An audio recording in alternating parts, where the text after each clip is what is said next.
भगवान शिव का धाम केदारनाथ एक नहीं बल्कि कई रहस्यों का घर है। महाभारत काल में इसका निर्माण पांडवों के द्वारा किया गया था। उसके बाद समय समय पर यहाँ पर कई प्राकृतिक आपदाएं आई, लेकिन मंदिर हमेशा सुरक्षित रहा। यहाँ तक कि एक समय में तो मंदिर 400 वर्षों तक बर्फ में दबा रहा, लेकिन उसे कुछ नहीं हुआ। 2013 में आई भीषण आपदा में भी केदारनाथ के पीछे चमत्कारिक रूप से भीमशिला आ गई, जिससे मंदिर की सुरक्षा हुई। केदारनाथ का रहस्य इसके निर्माण से लेकर बाद में हुए कई चमत्कारों को समेटे हुए हैं। आज हम आपको एक एक करके केदारनाथ के सभी रहस्य बताएंगे। जब आप केदारनाथ जाएंगे तो देखेंगे कि मंदिर का निर्माण कटवा के भूरे रंग के विशाल पत्थरों, चट्टानों व शिलाखंडों से किया गया है। इनको जोड़ने के लिए आपस में इंटरलॉकिंग की गई है। केदारनाथ मंदिर समुद्र तल से 22,000 फीट की ऊंचाई पर स्थित है। अब रहस्य की बात यह है कि इतनी ज्यादा ऊंचाई पर इन पत्थरों व शिलाखंडों को कैसे पहुंचाया गया था, साथ ही इन्हें कैसे एक के ऊपर एक रखकर मंदिर का निर्माण किया गया। केदारनाथ मंदिर का ऐसे भव्य निर्माण की आज के समय में केवल परिकल्पना ही की जा सकती है। पांडवों के बाद इस मंदिर का पुनः निर्माण आदि शंकराचार्य के द्वारा किया गया था। इसके बाद उन्होंने इसी मंदिर के पीछे समाधि ले ली थी, जो आज तक वहां है। इसके बाद 10वीं से 13वीं शताब्दी के बीच कई भारतीय राजाओं के द्वारा मंदिर का पुनः निर्माण करवाया गया था, जिससे इसका जीर्णोद्धार हुआ था। वाडिया इंस्टीट्यूट हिमालय के द्वारा किए गए शोध में यह बात सामने आई थी कि 13वीं शताब्दी से लेकर 17वीं शताब्दी तक यह क्षेत्र पूरी तरह से हिमबर्फ से ढक गया था। तब लगभग 400 वर्षों तक केदारनाथ मंदिर पूरी तरह से हिम से ढका रहा था। इस कारण भी मंदिर को कोई क्षति नहीं हुई थी। इसके प्रमाण आज भी मंदिर की दीवारों पर देखने को मिल जाते हैं। हालांकि 17वीं शताब्दी के बाद जब हिम का अनुपात कम हुआ तो मंदिर पुनः दृष्टि में आया। इसके बाद से केदारनाथ की यात्रा पुनः सुचारू रूप से शुरू हो गई थी। केदारनाथ मंदिर से लगभग आधा किलोमीटर की दूरी पर प्रसिद्ध भैरवनाथ जी का मंदिर स्थित है। इसे इस क्षेत्र का क्षेत्रपाल भी कहा जाता है, जो इस मंदिर की सुरक्षा करते हैं। सर्दियों के माह में दीपावली के अगले दिन से केदारनाथ मंदिर के कपाट भीषण बर्फबारी के कारण बंद कर दिए जाते हैं और उसके 6 माह के बाद मई माह में अक्षय तृतीया के दिन खोले जाते हैं। मान्यता है कि इन 6 माह में मंदिर की सुरक्षा का भार श्री भैरवनाथ जी ही संभालते हैं।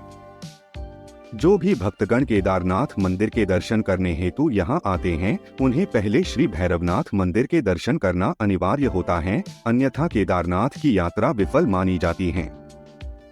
सर्दियों के माह में जब केदारनाथ मंदिर 6 माह के लिए बंद हो जाता है, तब यहाँ रहस्यमय तरीके से अखंड ज्योत लगातार 6 माह तक प्रज्वलित रहती है।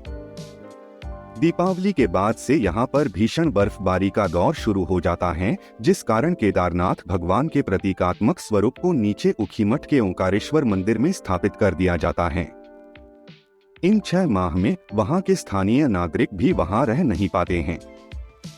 इस कारण वहाँ से सभी श्रद्धालु, भक्तगण, स्थानीय नागरिक, दुकान वाले, उत्तराखंड सरकार के अधिकारी इत्यादि सब नीचे आ जाते हैं। 6 माह तक यह स्थल एकदम सुनसान रहता है व केदारनाथ धाम जाने के सभी मार्ग भी बंद हो जाते हैं। जब मंदिर के पुजारियों के द्वारा 6 माह बाद केदारनाथ धाम के कपाट खोले जाते हैं, तब भी वहां अखंड ज्योत जलती हुई मिलती है। साथ ही ऐसा प्रतीत होता है कि कल ही यहाँ किसी ने पूजा की थी। 6 माह तक मंदिर बंद रहने के पश्चात भी ऐसा प्रतीत होता है कि मंदिर की अच्छे से साफ सफाई की गई है। यह केदारनाथ मंदिर के रहस्यों में से सबसे बड़ा रहस्य है। वर्ष 2013 में उत्तराखंड व केदारनाथ में आई भयंकर त्रासदी के बारे में कौन नहीं जानता होगा।